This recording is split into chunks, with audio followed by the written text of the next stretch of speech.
Hi guys! A big congrats and good luck on your film. Welcome to Toolshed. That's why we're here. So let's begin with you, Danielle. As one of the directors and one of the producers, give us the genesis. How did it all come about? Why Toolshed? So Larry Kramer was one of my favorite people on the planet. He was a dear friend and a mentor. And when he passed, I just kept hearing about this bar in Palm Springs from his friends, where like, oh, a lot of the the original ACT UP people hang out at this bar in Palm Springs, and a lot of my friends who survived AIDS hang out at this bar in Palm Springs, and so I became fascinated with the tool shed. And I'm not a bar person; I don't drink, so like I came out here, I was like, this place is amazing, and just I fell in love with the people and their stories, and I was like, oh, I want to get together a group of filmmakers and friends that I love so much and tell these people's stories, basically, in honor of Larry. So in a way, it's a documentary, but it's a character-driven documentary, if you may, right? That's interesting. That's great. Now, Mr. Andrew, as a co-director, what's your plan of attack in making this into fruition? For me, the driving force and I was so excited about being able to tell this story is this is the first generation of openly queer senior citizens that we've ever had. And they're also the generation who never thought they would get to live long enough to become senior citizens. So they're blazing a trail for all of us because we're getting older every day. And we can learn so much from just the struggles they've gone through and the struggle and how far we've come and how far we still have to go. So to me, I just want to capture this living history. I want people to tell these stories because so much queer history is a private history, a secret history that's only known to small friend groups. And I want to help tell this story and document it.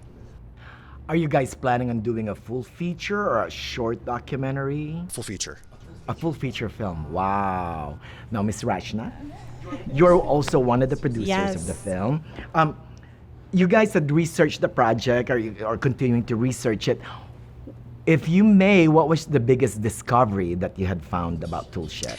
Oh gosh, in meeting with Robert, the owner of the Toolshed, we've learned so much about the people who come here and the community that has been here for so long, and the community that Robert has continued to build, and how much he has poured himself into this bar and this community. So I said community like 10 times, but that's so much a crux of this place and our film. It is about these people who come together every single day to share their lives and be together and, be joyful with their friends and their chosen family. Yeah. Now, Noel, you're also one of the producers. Here's my question, all right? So Toolshed is known as a daddy bar. Do you think it will alienate those people, that queer folks that are not into it? I think being a queer person myself, there's so many subcategories, and I think that's also it's another way that the community's divided. And I think just like culture, the more you learn and the more you experience something that you might not have been involved in before, you realize there's just so much humanness in that connection. And even though you might not have been exposed to something and you've already written it off, and then you see the way it's all community and the way everyone gathers, and it's just like anybody who takes up knitting, and then you find other people who are knitting, and you're just like, oh, okay. And everyone has so many different walks of life. And what I found so fascinating is just it's the same thing here. Everyone comes in. You might be you could be a dentist, and you can be a librarian or whatever, and you come here, and the main purpose is to gather. And so I think in that space you realize that there's so much more in common than there is difference, I would say. Because at the end of the day, it's really like what you guys talked about. It's a character-driven documentary. So it's the stories of the people, not just, right? Not the superficiality of, right? The process. Fantastic. Good answer. Now, Mr. Daniel, going back to you. This film is decidedly queer, right? Does a film like this have any future in our current queer cinema landscape or filmmaking in general? Is there a film like this? I feel to me, every single queer person, I'm queer as F. Let's just get that out there first. I didn't know any of these people were queer. No, I'm just kidding. Except for Rajna. I'm learning things today. Yeah, except for Rajna. But yeah, she's an ally. But no. So am I.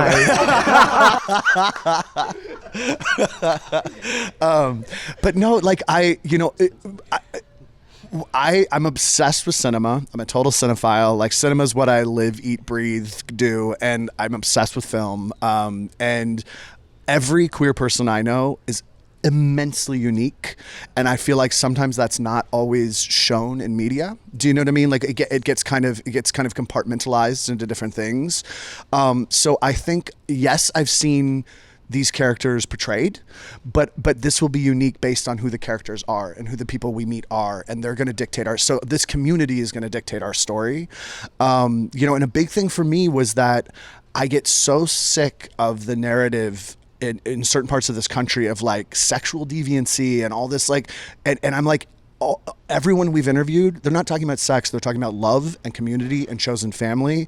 And that's always been my experience of the gay community, is that it's the most profound family I've ever found has come from that community. And it's not, and I grew up in it as a young kid. I used to be skinny, forgive me now. But like, it's, I've never been treated with anything but respect by those people. I've never been endangered by those people. And every time I hear the narrative that the far right or whatever tries to pitch about our community, I'm always like, you guys got it so wrong, and you don't know us, and you don't know this community. And so for me, it's about going like, this is a community I love that saved my life. They're funny. There's a humor to it. There's a campiness to it. There's almost like a theatricality to it, you know what I mean? And it's fun, it's joyful, like it's about queer joy. And again, everyone we've met has talked about love. They're not talking about effing each other in the bathroom, they're talking about love.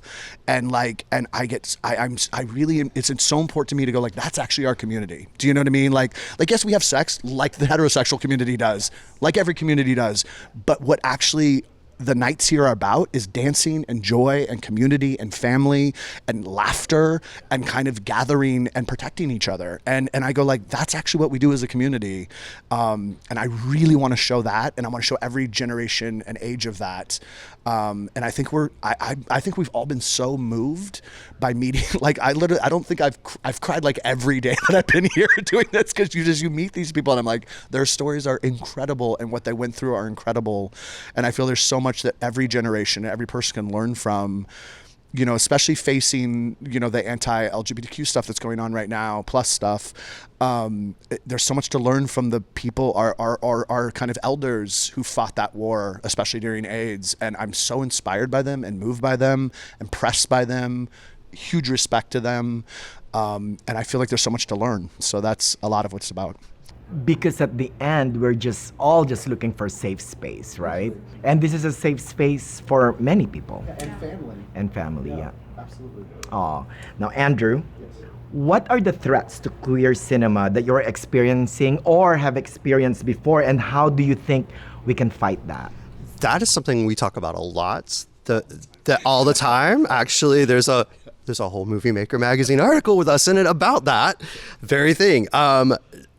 I think one of the things is, with the current climate funding, a lot of queer projects have to be independently financed and funded, which is interesting because it's a universal story. It is a story that people sometimes don't want to take the chance on, but it's a story that everyone can relate to. These are stories of people who fell in love, who just want to have their love story, who want to have a place to gather, who want to have community. It's no different than, I grew up in a very small town in Georgia. It's no different than like a small town gathering at like a church or a barbecue. It's family. It's people getting together who want to feel safe, who want to feel loved, and we want to tell those stories. We want to see ourselves reflected. You don't know what it does to someone to see themselves on the screen. If you don't see yourself, you don't believe in yourself. I always tell this story is that I read this play in my late 30s, that had like a bisexual punk rock kid in it. And it was the first time I saw myself on a stage, and I was a professional theater producer and artistic director. It was Daniel's play. It's how we met. And I was like, I have to direct this because this is the closest thing is to my own story I've ever seen. And I was, a grown-ass man, like a grown adult, married, happily married, settled, but it like healed a part of me. And if I can be a part of that, of like these people capturing these stories before we lose those stories, we lose knowledge, we lose history, we lose healing when we don't get to tell those stories. We can do a documentary on your life story, Andrew. Not a PG one. Not a PG one, yes. No, Rajna. There's a bunch of queer films and series right now. Like some of them become viral, like Heartstopper from Netflix, right? Yes. In the house, yeah. But in your heart of hearts, do you think studios see the real value in queer cinema? Ooh.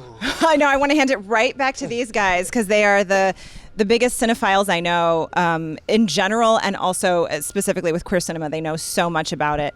In terms of studios, I don't know. I don't know if they see the value in stories of any marginalized groups. And I think that's why people like us need to step in and tell those stories and show how universal they are. This is a story about a specific bar and a specific generation of people that lived through something so difficult and were so othered and so abandoned by so many people. And that's something everyone can relate to. It doesn't matter who you are, whether or not you're part of the queer community, everyone can relate to that in some way. And so the stories are absolutely worth telling. And if we make this film, we are making this film, so making this film and then showing it to them and going, here's this very universal story about this specific group where everybody is going to see themselves, and everybody is going to feel represented.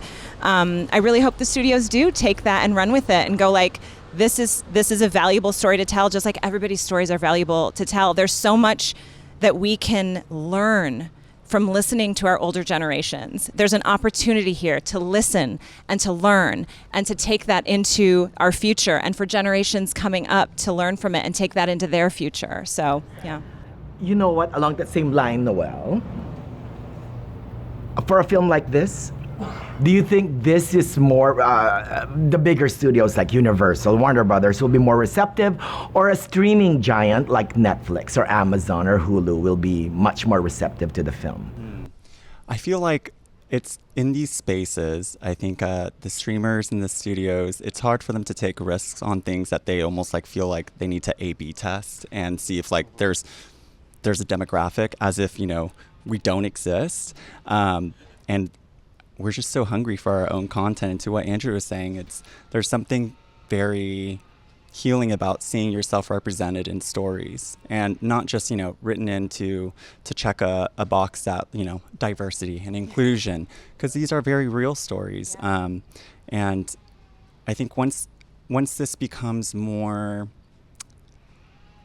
I don't want to say common, but just more accepted, and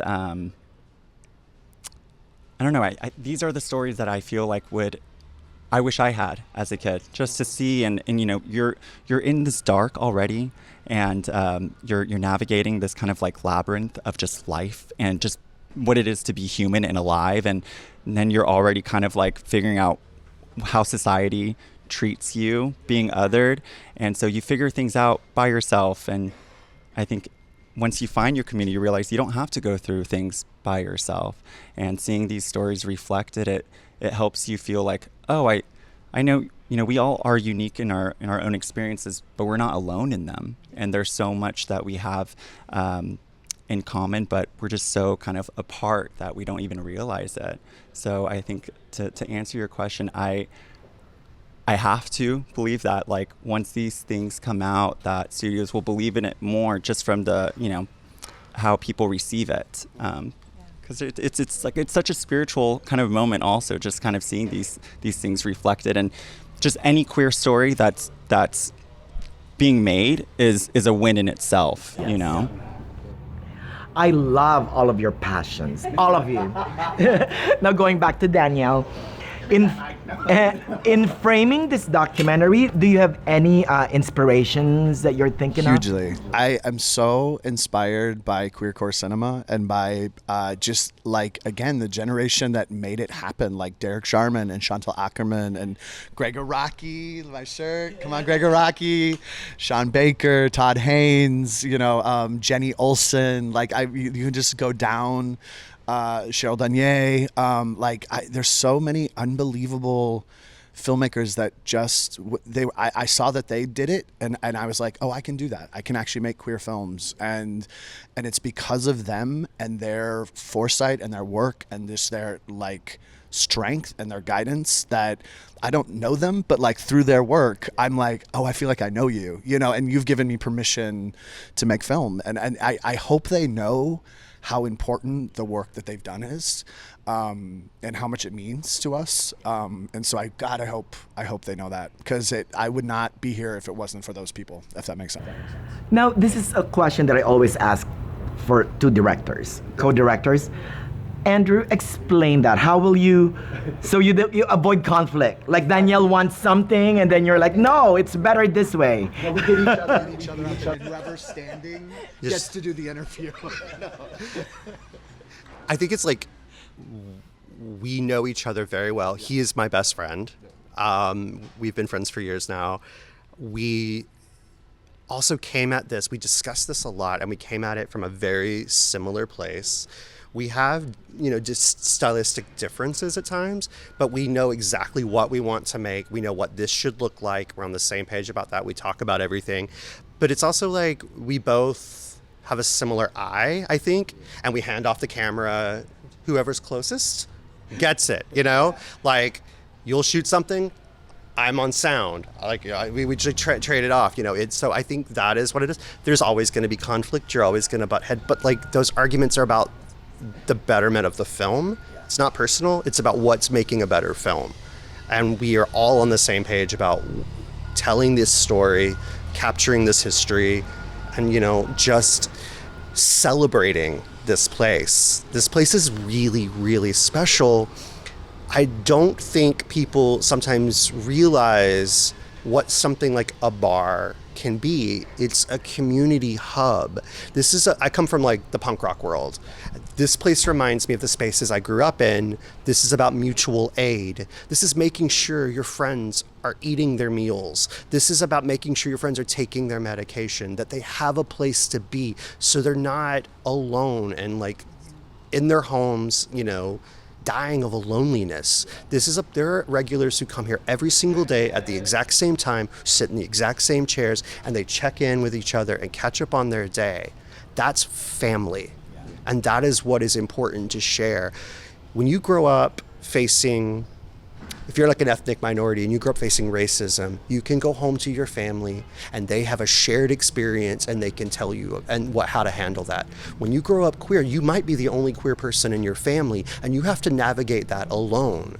And it's very, very hard. And this is a place where people can share that burden together and celebrate the joy and the wonder of just being complicated, messy human beings. And that's really, really important. And that's why I think as we've kind of become disenfranchised and kind of separated through like the apps and being more digitally online, it's important to remember that gathering goes back to our time sitting around the fire as cavemen. It is important. It is essential. And family is not just who births you and raises you, it's who lifts you up. And I think that's really, really important to celebrate. And to a lot of the country, while the cavemen were around, there were queer cavemen as well. Like we've always been there. I know I said I wouldn't do it. I have the filthiest mouth. Sorry, NBC. Thank God. I didn't say anything too dirty. That's why Kristen Stewart is my hero, because she uses the F-bomb a lot. But no, there's always been queer people. They've been around that fire too. They're a huge part of that. Like in many cultures, they were celebrated, you know, and I'm like, we've always been there. We've been part of it. We want to be part of the community and of life, and like, don't try to erase us. like We've always, trans people are real people. trans people are represented in the historical record at 200 BC, you know, so. And shamanistic. Yes. They were considered shamans. Like, I mean, like. Come on, Absolutely. guys. Yeah. Now, Rajna, you've heard their vision, right?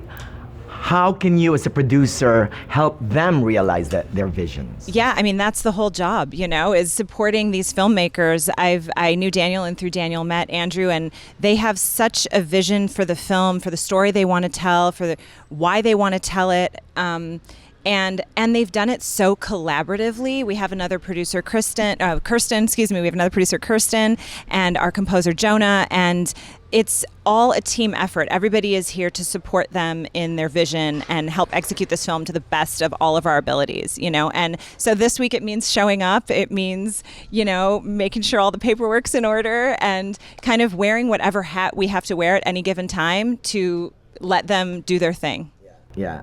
Oh, and Noel, what is the plan for this documentary? Are you guys gonna run it on this festival circuits? Are you know, how are we gonna distribute it? That kind of stuff. I think this is, I feel like this project is already kind of starting to form its own legs, and we're truly just trying to shepherd it into the space where we feel like it'll be honored and where people can receive it.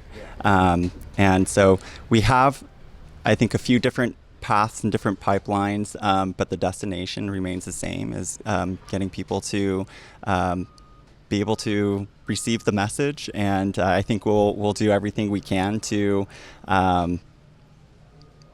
go out as loud as we can, whatever that means. Yes, please be loud. Louder. No F-bombs on any. No F-bombs. Now, Danielle, here's my question. You vacillate between big studio projects like The Mist and character-driven indies like Midday Black, Midnight Blue, or queer shorts like You Say Hello. And I think you guys touch up on that, but why is it so important? Why do we need queer cinema, especially now?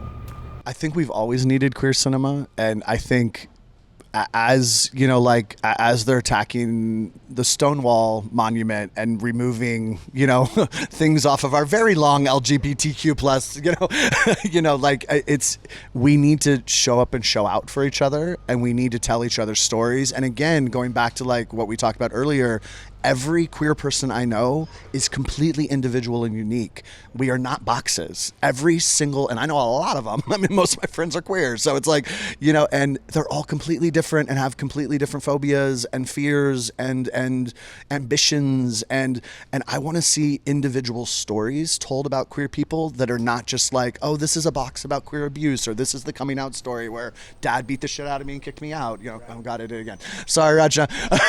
So, I know I did so well for like 2 seconds.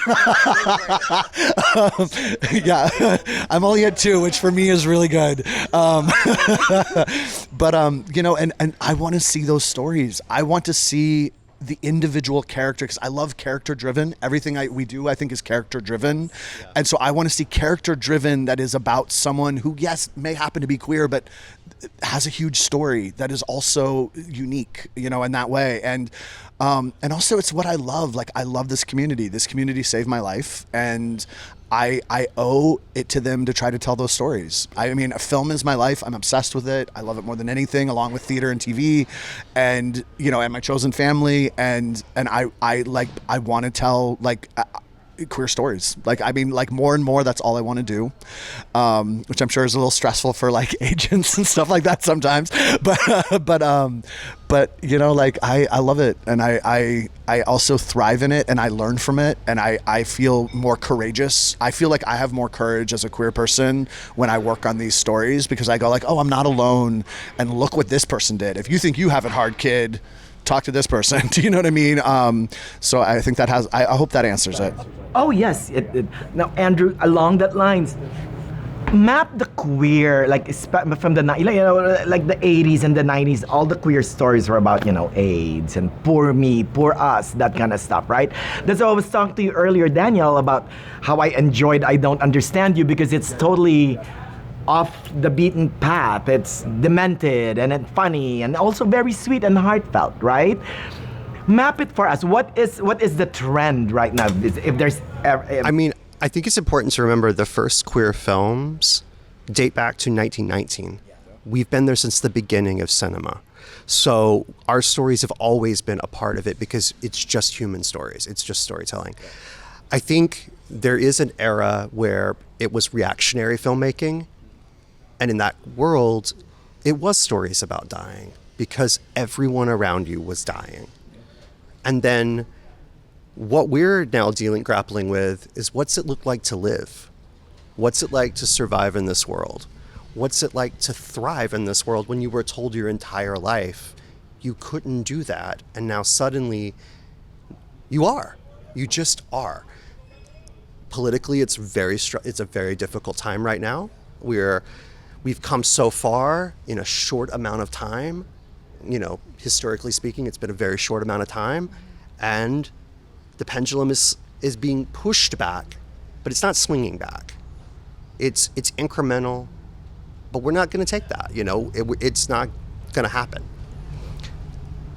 We have to learn from our history, or we will repeat it, and we've seen this cycle before, and we don't need to do that. We can stop that. I think one of the things we're seeing that I'm really excited about is I'm seeing more diverse queer stories about joy, about life. I'm seeing queer comedies that aren't about coming out, or if they are, they're in a way that you've never seen before.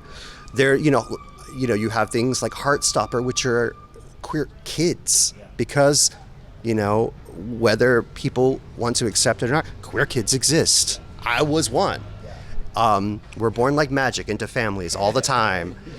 it's like unicorn. Yeah. Unicorns forever.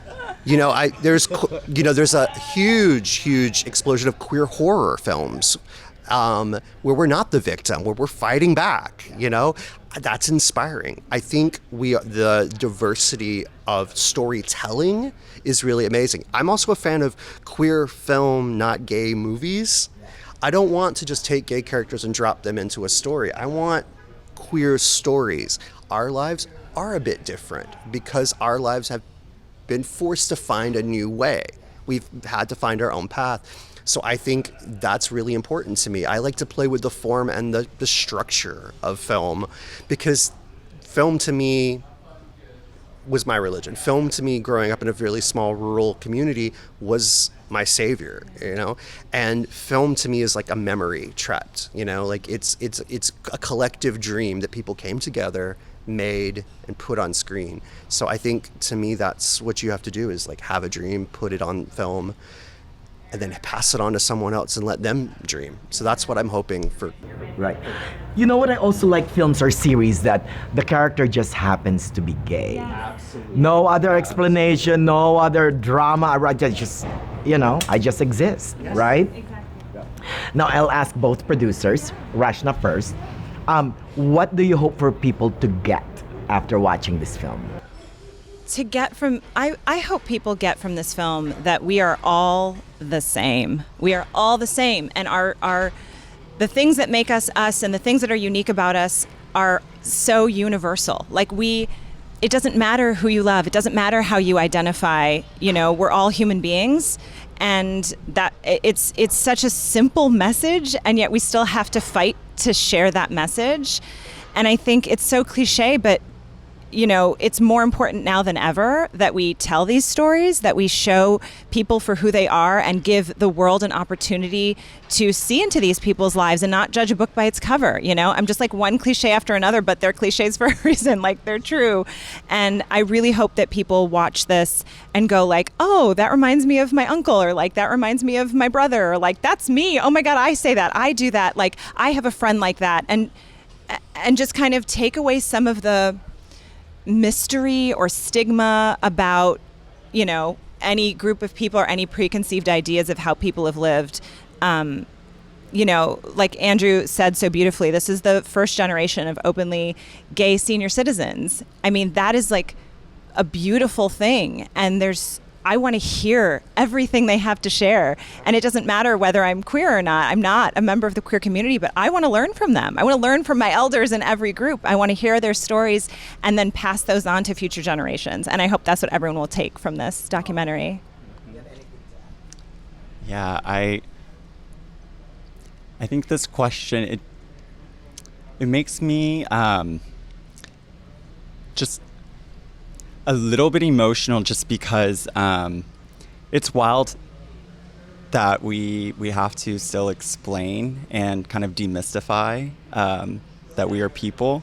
So I think the biggest thing is I really hope people learn and find more compassion for areas or spaces and people that they might not understand, or challenge whatever they think certain groups of people are. And we are so much more than, tropes or archetypes that are presented.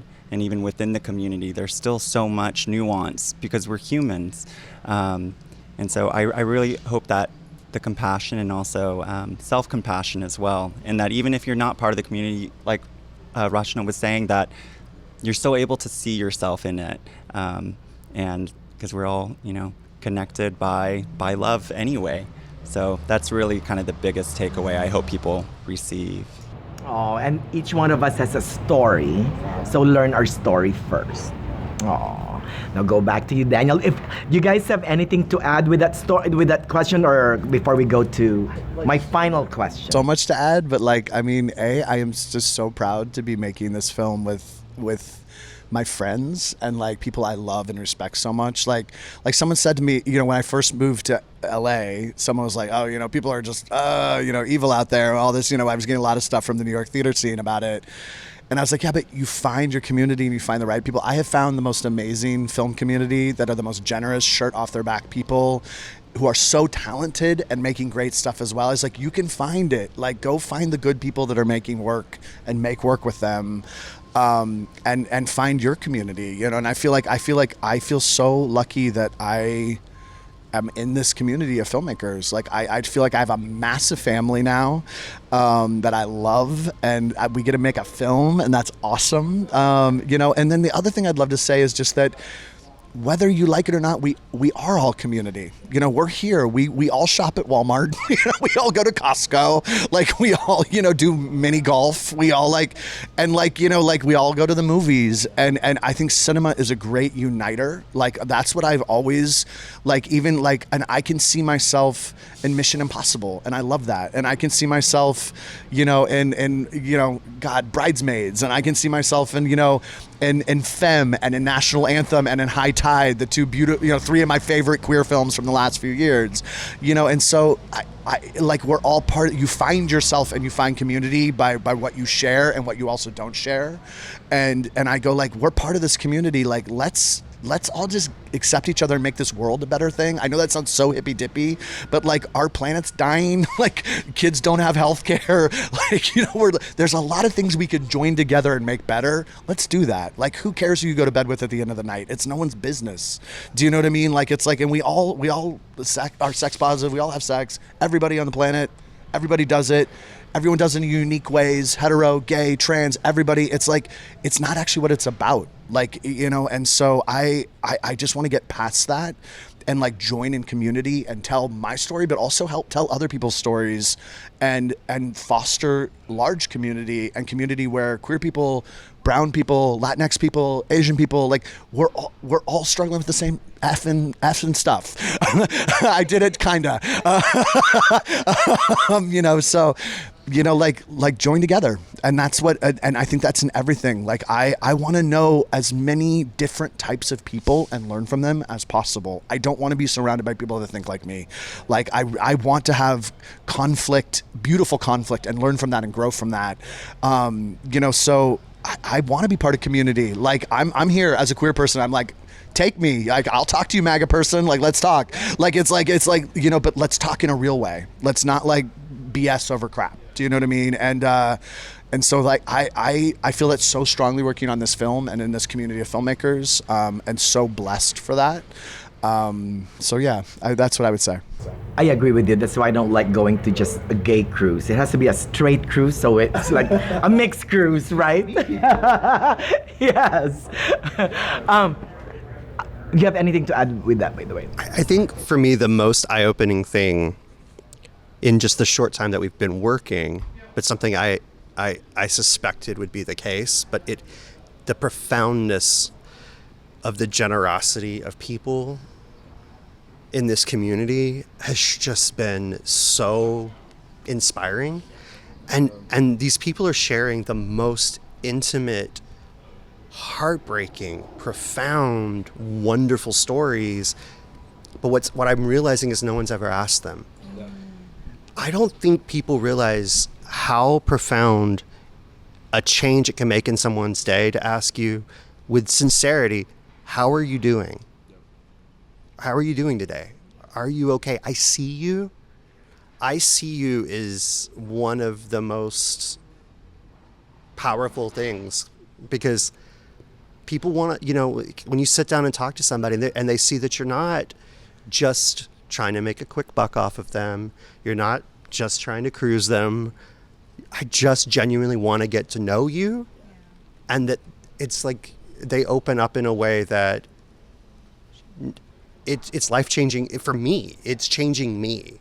I'm growing from this experience. I think something people don't understand is being uncomfortable is great. Being uncomfortable is a place to grow. And we all should be growing. We all should be learning every day in our life. I think it's really, really important. Yeah, I totally agree. By the way, I see myself in Lilo and Stitch. I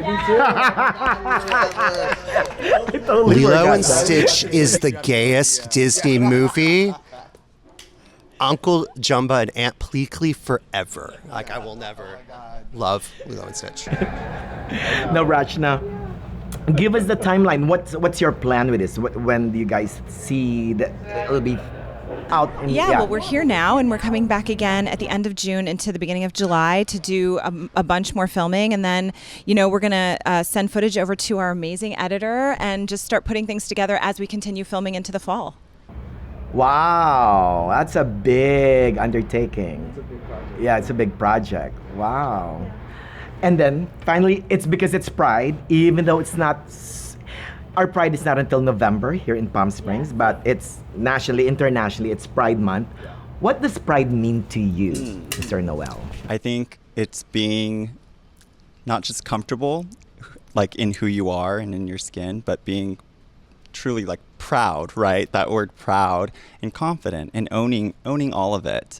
Not letting the opinions of what others affect you and how it can deter you from who you really are. And I think that pride helps you realize who you actually are is something that only you can determine.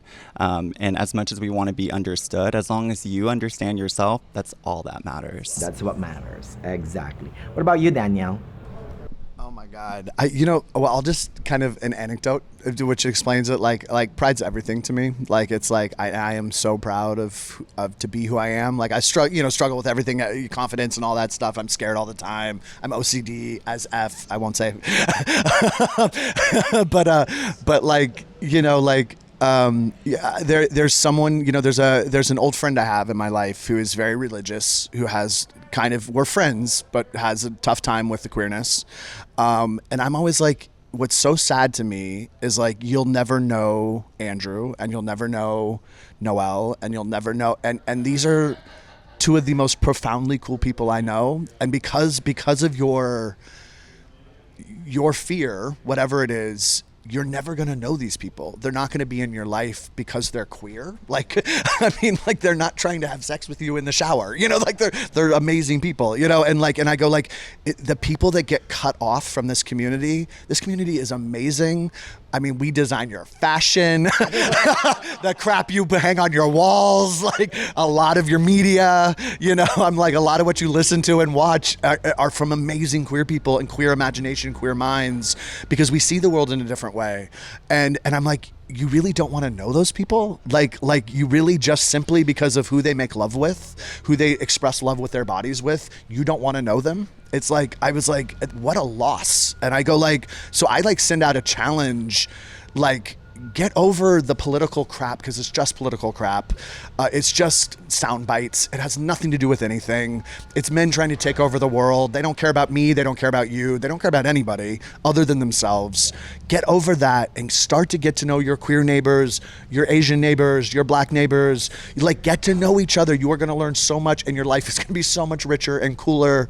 You're going to learn about so much more music and film and books, and like it's just going to be it's a better life when you open it to people, and people who are different than you. And I go like, that person who I'm thinking of, my friend who I love, I think is wrong about his opinion, but I do love him, is not going to know these guys. I'm like, what a loss for him. Do you know what I mean? And so that's, pride means to me like having the courage to get past your fear and say hello to someone who might scare the F out of you. You know, like there were dudes here last night in dog hoods. I learned about hood instead of mask. There are good dudes here in dog hoods. And I was like, and it was so much fun. Like, and I know like my mom is like, oh my God, they're so scary. And I'm like, they're not. They're actually like camp. It's fun. It's like Halloween all the time. It's awesome. Now we're gonna give love to the city. What do you think of Palm Springs, the Coachella Valley? I think this is one of the most inspiring places. I live in LA. I come out here as often as possible. I go out to Joshua Tree. I'm also a musician, so you know the draw to come out here and be inspired is very real. It's a very magical place, and it's wonderful. I mean, it's great people, it's great food, it's great weather most of the time. It's beautiful always. And I think one thing I love about Palm Springs in particular is I think it's a great case study for how we could be. You have a huge gay community. You have a retirement community. You have Hollywood. You have retired Air Force. You have Republicans, Democrats, independents, anarchist hippies living off the grid. And everyone's called a truce to just live. And this is what being a community is. This will be, sure, people are going to dust up over like building permits or, you know, how to take care of the community. But when you live in an extreme environment, you have to be a community. I think that's something I learned really early on living in a very small rural town. It's like 650 people. There's more alligators than people. But you all take care of each other. If you're a farmer and you have too much of one crop, you give it to someone else who needs it. You take care of each other. I grew up with a village mentality. You're all in this together, sink or swim. And it's better just to like lift each other up. Yeah. Oh, you used to play the banjo. I want to just, for the record, it's the one Americana instrument that I can't play. And it yet. Gay or straight, that movie is terrifying. Do you have anything to add about the Coachella Valley, about Palm Springs? Yeah, well, I mean, we met someone last night here at Toolshed that was saying, you know, they've lived all over the world and all over the country. And when they came to Palm Springs, they were here for a while and then they were asked for their job to move to the Midwest. And they said no, because they had found their home here, not just because there was a gay community where he could be himself, but because he said it was such a friendly place. He said people walk past you on the street and say hi to you. And he hadn't experienced that in all these other cities across the country and across the world in the same way that he experienced it here. And he's, you know, it was just such a beautiful thing for him to share that, you know, here in Palm Springs, he's found that home and that group of people that make him feel so welcome and so joyful and safe. And I also wanted to say something about pride, if I may. Not as a member of the queer community, pride to me is an opportunity to celebrate the people in my life and the people that I haven't been lucky enough to meet yet and say, I'm not maybe one of you, but I see you and I support you and I love you and I will fight for you. Because I think we need people outside of the community to show up for the community on a regular basis, especially right now. You know, things are not looking great and we have to show up for our friends and our family and our brothers and our sisters. I love you, Rajna. We need can we have 500 million more of you, please? You have anything to add, Noel, about the Valley?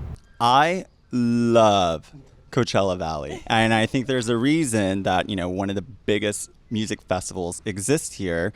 I found so much healing in this area, and even outside of the festival, I think it's just really there's an energy here, and I'm not surprised that the gays flock here, okay? Because I think they're a little bit more tapped in, okay? And so it feels very just mystical, spiritual, something very ethereal about this place, that it's hard to just pinpoint it on one thing, but if you haven't been, you'll always want to come back once you have. And the heat, you learn to adjust. Well, and then they can see the real life tool shed that's gonna be seen on your film. There you go. Now, Daniel, last but not the least, say good things about Palm Springs. Love Palm Springs. I'm obsessed with old Hollywood history, so I always was Palm Springs was this imaginary kind of gateway to golden age of Hollywood for me. Shout out to Cary Grant, Katharine Hepburn, George Cukor, all these amazing people. And then also just again what they were saying, the friendliness, people say hey to you, and it's not for anything other than to say hey. Where else in the world can you see Charlie XCX, Carlos Alcaraz, Madonna, Miley Cyrus, Rihanna, and then some wonder Udo Kier all in a day? I was like Palm Springs, come on. Seriously, and it's I was like you can go watch Charlie XCX kick ass on stage at night, and then see Udo Kier have coffee in the morning, and I was like, that's awesome. Come on. So I love this place. Yeah, go ahead. Just off of that, Manny, that reminds me that, in speaking with Robert before we came to Toolshed, he talked about how diverse the community who comes here is. And then we came here and we saw that for ourselves. There is every group of people represented at the Toolshed, and it's such a beautiful thing that is important to Robert and is important to the community. And then to actually see it and experience it is it gives life. Say one other thing, we witnessed just shout out to Robert Cole. I want to say his last name. What an amazing man. What he's done for this community, how he is always thinking about his community. Wait, quickly, how long has Toolshed been here? Did Robert tell you? So the bar has been here for 30 years. Okay, And Robert has had it for the last seven and a half. Yeah. And the previous owner had it for 2 years, and then it was the original owner before that. So it's only had 3 owners. It's the second oldest gay bar in Palm Springs, and it's only the second oldest by some months. Yeah. They both opened in the same year. Yeah. I didn't even know any of that, and I've been living here. I need to watch your documentary. Robert Cole's a wealth of information. Yeah. He's listening to us talk about it. We love you, Robert. Come here, please. Come here, Robert. Oh my God, Robert, come here. I figured he's watching it. Duke is welcome to come too. Oh, and the dog's coming too. Yeah, please. Oh my God. This is the superstar Robert Cole. So yeah. So, Robert, this is the second oldest gay bar in Palm Springs? Yeah. Within 2 of us opened within a year of one another in the same year. So we're the second oldest gay bar. What's the oldest? Street bar is the oldest, yeah. And then we're second oldest by a few months. Yeah, and street bars are still around. Yeah, street bar and us are still around. Yeah. Wow, I'm happy to hear that. But thank you so much, you guys. Again, are you excited about the documentary, Robert? This is going to be fantastic because there's a lot of stories that need to be told. You know what? You should have a premiere here. Oh my God, I actually would love that. Yeah. That's a great idea. And I will help you guys with Thank that. you, Manny. But a big congrats and good luck on welcome to Toolshed again. Okay. Shout out to Pride for Camera, everything. Thank you. All right, and welcome to Toolshed. There you go.